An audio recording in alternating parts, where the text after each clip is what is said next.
can I now open this to the audience who are here with us in the Hyde Room in Áras an Uachtaráin. Brendan O'Leary, as the key speaker, what did Lloyd George give us when he gave us partition? I mean, we paid a heavy price in one way, but an inevitable price, and it could have been the least deadly alternative. It wasn't necessary. Isn't that also true? That a civil war could have happened in 1920-21? I don't agree with the thesis of the inevitability of partition. Partition was a choice.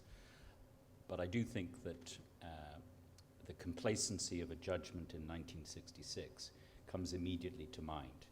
A.J.P. Taylor, a famous English historian, he wrote, "Lloyd George solved the Irish question in 1921, unquote. Now at that time, there's a functioning independent Irish Republic. There's no violence in the north. It looks as if Lloyd George has achieved stability. What Lloyd George achieved was what the liberal imperialists always wanted. They wanted the Irish question out of British politics. But he only succeeded in achieving that until 1966-67. Thereafter, the story is bleaker. I think that partition was not inevitable. You have a clash of mandates in 1918. Clearly, the Conservatives and Liberal imperialists win that election in Great Britain with a mandate for some special arrangement for Ulster. But quite clearly on the other side, there's a mandate for independence, perhaps a debate about the scale of independence. So I think had there been a greater degree of reasonableness among the Conservatives in particular, it would have been possible to have had a home rule inside home rule solution, with the Irish Free State having the maximum of autonomy of a dominion like Canada, with something like Northern Ireland inside it having devolved structures.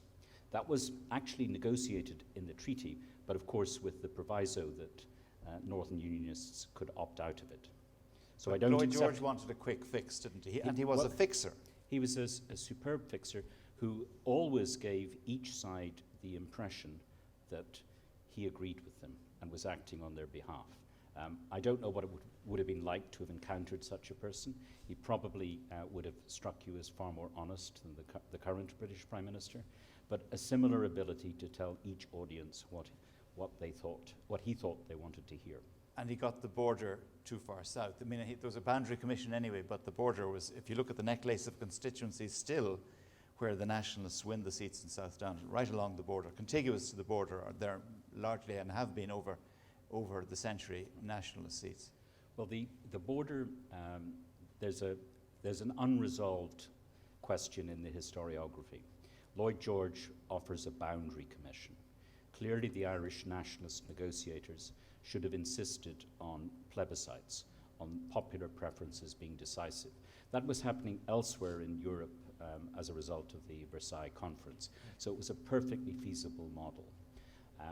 And I think the slight change in the wording of what became Article 12 of the treaty, allowing other factors to shape the boundary, then became an excuse for not allowing popular preferences to prevail anywhere in boundary determination. So that's again possibly a lost opportunity, and down to poor Irish negotiating on that particular question. Theresa Reedy, given that the Ulster Unionists felt besieged, and they then did have a 2-to-1 majority, which was built in deliberately, wasn't it in one way politicians seek power? So it was almost the least democratic democracy. It had all the trappings, and then it had Stormont as a vanity building in one sense, arguably. There are no surprises in what happened, really, are there? No, I don't think so. I think the choice to move away from PRSTV and offer a majoritarian system was done deliberately to engineer the outcomes that actually happened. And I think when you combine that with the kind of abuse of electoral laws, it really amplified the kinds of outcomes that were inevitable, if you want, because of the choice of the electoral system. So the electoral system was always going to do that. But it was copper fastened in many ways with some of the other changes that were built in around it. I think it's interesting that you do get a majoritarian style politics also in the Republic, but PRS-TV is a much more flexible and adaptable electoral system funneling votes. And over time, you get a very different kind of politics. As society changes, PRS-TV gives very different kinds of outcomes, but the majoritarian system is more inflexible, and it gave exactly the kind of outcomes in perpetuity that it was intended to do. Yes, Brendan, yeah? One comment on this theme. Churchill had a moment of opportunity when the Unionists chose to abolish STV-PR in the course of 1922. At this juncture, they wanted to abolish it because they wanted to restructure local governments so it would look as if the border was legitimate. So he pauses for about 6 months before giving the go-ahead. So that was a strategic choice by a British politician at a key moment. They could have prevented the modification of the electoral rule in those circumstances. That probably wouldn't have stopped some degree of gerrymandering, but it would have controlled the degree of exclusion of other voices from politics. So once that precedent is given in 22, it's more difficult then to resist the transformation of what became the Stormont Parliament. Henry Patterson, what's your opinion on all of this? And wasn't there always a problem for those on the left? They would show your flag, would be the heckle from the audience at any parliamentary meeting or election meeting. Of course. This whole issue of the balance between what British statesmen, British cabinets do about Ireland and the internal regional balance of political and social forces within the broader Protestant unionist communities. I think myself and Brendan will differ on this, because fundamentally I think if you look at what happened within the British cabinet when you get the ceasefire in 1921 and the beginning of negotiations between the British state and the leadership of Sinn Féin, the immediate pressure of Lloyd George on Craig is to go in to some form of Dominion home rule in the greater imperial interest. But Craig isn't interested in the greater imperial interest. He's interested in maintaining the power that he's established with British assistance, but fundamentally on the basis of that class alliance which was built up really from the 1880s when these issues first emerged. And I mean, the problem for people on the left in the shipyards then, or in other places of work after it, during the history of the Northern Ireland state, it varies from period to period.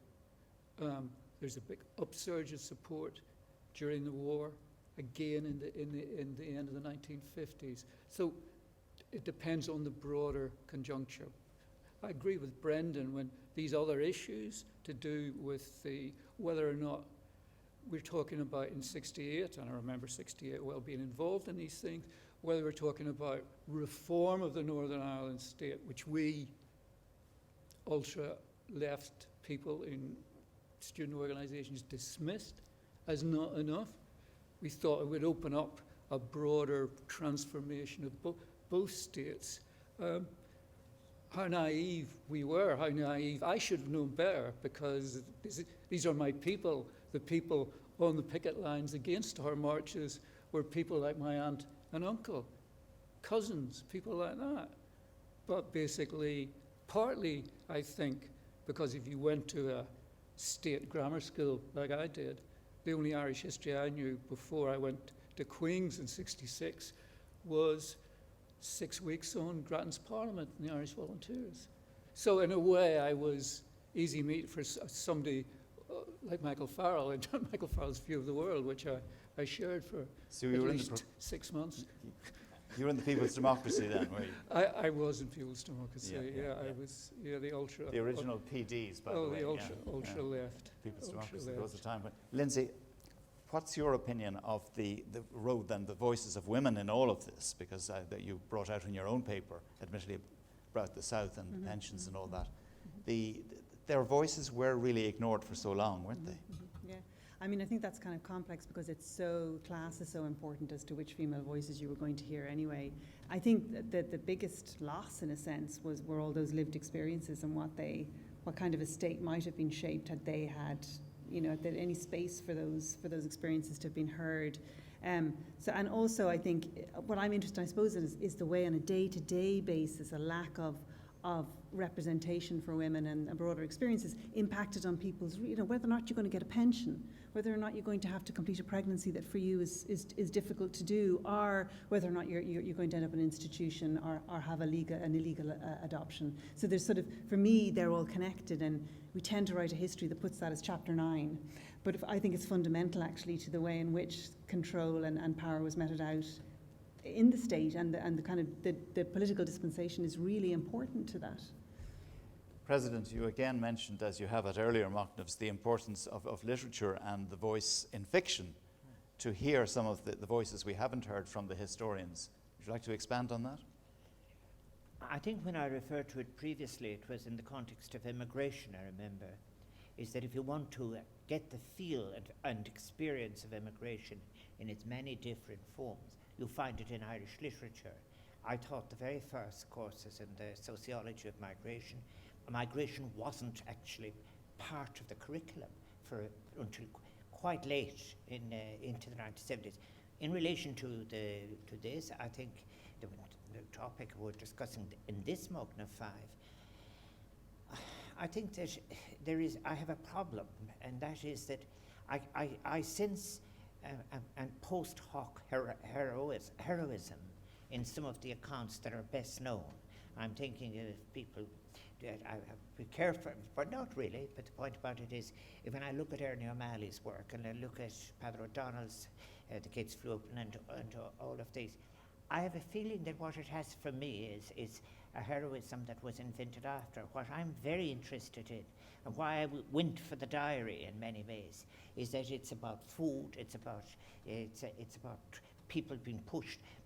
And I have to say, it was very difficult getting the information. We don't know how many people were pushed into any one of these huts. One descendant of one person mentions to me that he was the person who arrived first, went nearest the window, and you just kept pushing people in, and there were up to 18 people in any hut at any time. There was a very important part as well, and that is that while the hunger strike was on, the church said that people were not to get, the sacraments were not to be administered to them. And there's a very moving part in it where a young man from Ballyfermot is very, very, very ill. The priest comes after 4.5 hours and he says there's only 3 of us and there's 3,500 of you to be looked after. And then the others want to know what is he said to the young man and things like that. They told him, well, we're not supposed to be dealing with people like you while this is going on. And I do think that. I think that there was a level reached that was very low in relation to the treatment of the people. I was in the difficulty I had. I said it is known in the records from my father's records, and that why I didn't want to ignore it. But I'm interested myself in how these when the people come out of the camp, and places have changed.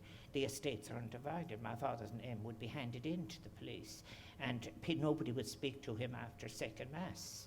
So the point is, people actually are going to mass, and but they've got their land and they want more, and that raises other issues. It would be vital in the future, may I say, for the Land Commission records. They are just so important in relation to understanding social history as to how it works, and they really, it would be one of the best gestures, in my view, of whoever is taking the decision in this period to announce that the Land Commission records were going to be made available for research. Yeah, because they're very rich in detail, aren't they? Yes, Extraordinarily rich. Yes, and yeah. the argument that it's too difficult doesn't stand up, because the portion of them dealing with Northern Ireland has already been transferred and is available. And they're on public record. The And they are on public record. public record of Northern Ireland are making them available. Do we have a contributor, perhaps? Yes. Hello, my name is Martin O'Halloran, and I'd like to address a question to the President. In his address, he gave a lot of detail on the land question in Ireland, and I feel that the land question in Ireland is really told and captured in the 8.5 million records of the Irish Land Commission, which is a closed archive in Portlaoise. In the Oireachtas debates in 1989 on the Land Commission Dissolution Bill, an undertaking was given by government which has yet to be honoured to ensure that that rich archive is rendered available to scholars and the you've public. published something on this already, haven't Yes, you? I have. I have. Limited access to some of the records. Yes, I had limited access, so I have direct visibility of the wealth and the richness of that archive. Yes. History, geography, sociology, economics, genealogy, and it goes on. It's like Lindsay described, it's not a single, simple archive. It's a very complex archive, comprehensively covering all aspects of life in Ireland. I suppose really my question to the President, would he like to see the government's commitment of 1989 honoured? And would the centenary of the enactment of the 1923 Land Act on the 8th of August 1923, which is just a little bit over a year away, be the appropriate event to mark The deadline, yes. the yeah, deadline yeah. to ensure that this is honoured and that some progress is achieved? Yeah. President? Yes, I completely agree, and I think the choice of date and the centenary of the 1923 Land Act would be perfect, and it would be a very significant, substantial contribution towards commemoration. And you're right, it was only when one looks, for example, at the Limerick Rural Survey later, and you look at that, as I said to these young farmers, when they're wondering, saying that even labourers are better off than because you only have one person inheriting. And in relation to women, you have the category in the census relatives assisting. The idea, and when I looked at this a long time ago when I was doing sociology, what they were left is a room in the house, a seat in the car to mass. Was when you look at wills dealing with the period where you've only one inheriting, that this is, as I wrote somewhere else as well, what you had was that assurance of a room in the house and a seat in the car to mass and your high Nelly bicycle. That was women in Ireland. Can I ask some of the younger students here, is there anything, I'm sure there has to be a fair bit, that unless they would be very distinguished young students if they knew all that they learnt in the last 2 or 3 hours. What's been the most interesting new idea that you've come across? My main take from Machnamh 100 is, of course, the importance of self-reflection. And as Professor Lindsay spoke about how women were viewed during the Civil War in the 20th century, what really resonated with me was the roles in which women were expected to play as homemakers, and if they went against this role, they were shunned by society.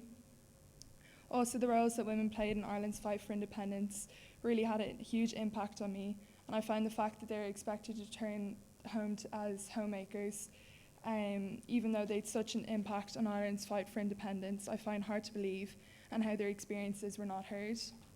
It also allowed me to reflect on how much our society has changed since then, in terms of how women are viewed in society and how women are viewed all around the world. Thank you. Anybody else from the younger students there? Yes. Sorry, just stand where you are. Yeah, just. I'm Lily Dwyer, and I think the most important thing that I've taken away today is the electoral systems and their effect on kind of how our country works and how the politics in Ireland work. I think it was really interesting to hear about proportional systems and how they created more representation, and about how disproportionality decreases with certain systems. And I think that, especially among our age group, it's important for us to be able to have an understanding of that, not just knowing about it, but actually being able to understand it and kind of take it in and use it to kind of form our own opinions rather than just going by what's in our books or what we hear other people say. Right. Thank you for both of those. Lindsay, do you want to comment on that? Oh, just when I hear their feedback, I just think the future is safe. Sorry, but you're both so articulate, and you really just took such great points from the papers, and it's fantastic. It's just fantastic. That's all. Sorry, I was just and so the importance, thrilled of course, listening of to them. history at second level is, Yeah. and at all levels in our schools is important, isn't it? Brendan, yes. I'd like to make two comments on proportional representation, since you've given an opportunity. Teresa gave a very good and accurate exposition. I think that the term first past the post is complete propaganda. It implies there's a fixed post which the horses have to race by, and the horse that gets past the post first wins. It sounds fair. That's an absolutely inaccurate description of the system, because the winner could have 2% of the vote, they could have 98% of the vote. It's the winner who takes all. There's no fixed post. So the correct way to describe the system, in my view, is winner takes all. And that describes the mentality as well. Winner takes all of available power. Point one. Point two, the South can learn from the North. The North learned from the South that it was better to have proportional representation. It took a hard learning, a civil war. But we can now learn from the North if we're Southerners. In the North, they have uniform district magnitude. You heard Teresa describe that. So each constituency returns the same number of people. That means there's no favour shown to the larger parties. Here in the South, there are still plenty of districts with only 3 candidates elected. And that's unjust, improper, disproportional. So any future Irish Electoral Commission has to have uniform district magnitude as its first priority. But thank you for giving very me fond the of county opportunity. it's very fond of county boundaries as well, the Irish electoral system, County because of boundaries- loyalty to counties and County boundaries are colonial jurisdictions, which this state need not respect, except in GAA. Yeah, well, it was the GAA which popularised them, indeed. And they have been a major obstruction to proper planning, our regional planning, or meaningful participatory planning. Yeah, but they're in the Irish mind. They'll be very hard to dislodge. They're there. They're part of the furniture as well. I think we could certainly increase the district magnitude, Yes. while still respecting the psychological attachment that people have to county boundaries. So how about finally, Henry Patterson, before going to Machnamh 6, which I do want to ask the President about what shape that will be. But what about the way the centenary has been marked? You are part of the advisory committee in Northern Ireland about the centenary of Northern Ireland itself. How has that panned out in your view? Well, it's 2 aspects. The committee itself, pretty wide range of viewpoints on the formation of the state, the behaviour of the state. But we work well together. I think we achieved various things that we achieved. I think the most important probably is to persuade, pressure on both the NIO and the Public Record Office of Northern Ireland to release files on the personnel files on the B specials, the tens of thousands of Protestants who joined this organisation from 1920 onwards. And these files, when we started, these files weren't going to be released for decades, perhaps even longer. And so they're all going to be released. These will be sensitive files too, Yeah, for some sensitive people. files. Yes. Sensitive files. So that's We produced a book, Centenary book, which has got some really good essays. I mentioned Conal Parr. Conal Parr's great book on basically a Protestant working class imagination as manifest in various playwrights from the 20s through until today. He's got a great piece in it, and there are a lot of young scholars. It's the most recent research in that book. The broader It's been pretty predictable, low-key, but low-key. There's been a lot of quite interesting stuff going on in local communities. So we've done a lot of... Love of place is a very important matter, isn't it? Yeah, And it's and very things work out very significant. differently. Yes, yeah. I think John White pointed out a long time, it's a small place, but the differences between like where I was brought up, North Down, and Strabane, Sion Mills, these border areas. I didn't understand them. So I mean, things like that, and that came out in the way the commemoration was dealt with. I saw that at grassroots level. So there's a sort of mixture. And before going to the President on Machnamh 6, anybody in the audience want to talk about the phenomenon of Machnamh itself and whether, how useful they found it or otherwise? Yes? Your name is? My name is Derda Machnamh, and The I'm History here. Teachers Association as well, aren't you?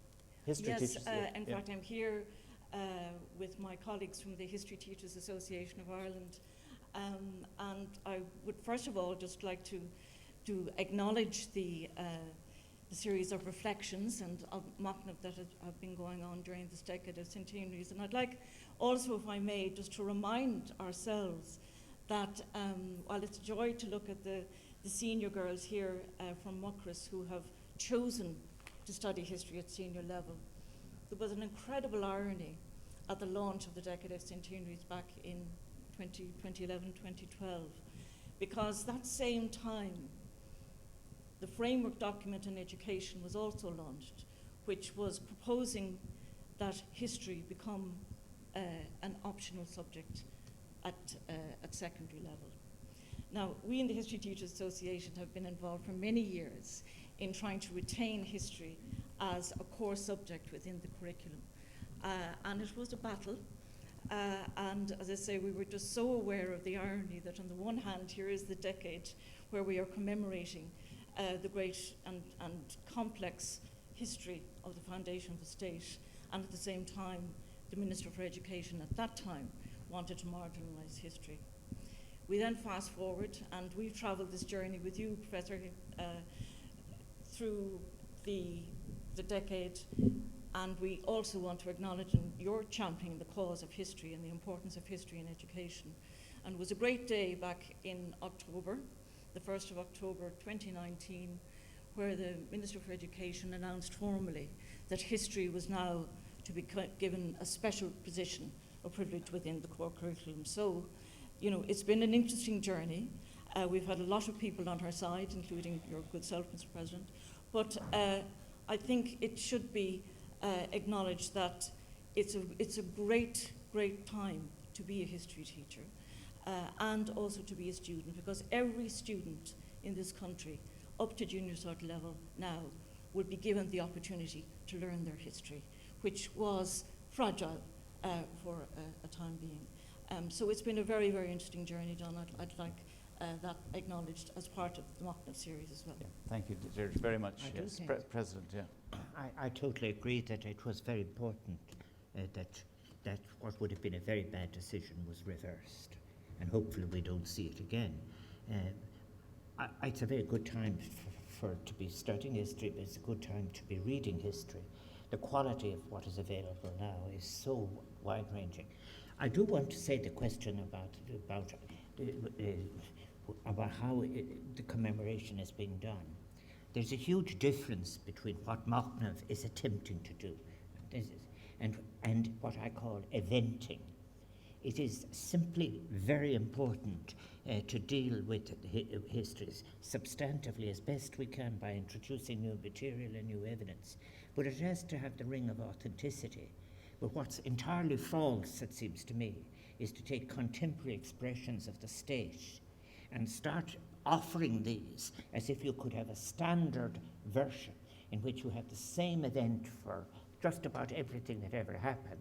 It is very important that there be a ring of authenticity in it, so when one is speaking about women in different circumstances, that people can feel that this material is being taken seriously. In the same way, that's why I put in the prison period, because you have to touch it. But the idea that you could have some kind of ritualistic, contemporary expression of the state in any of its form as that would be a substitute for this. It is what it is. It's a substitute, and it's a very inadequate substitute.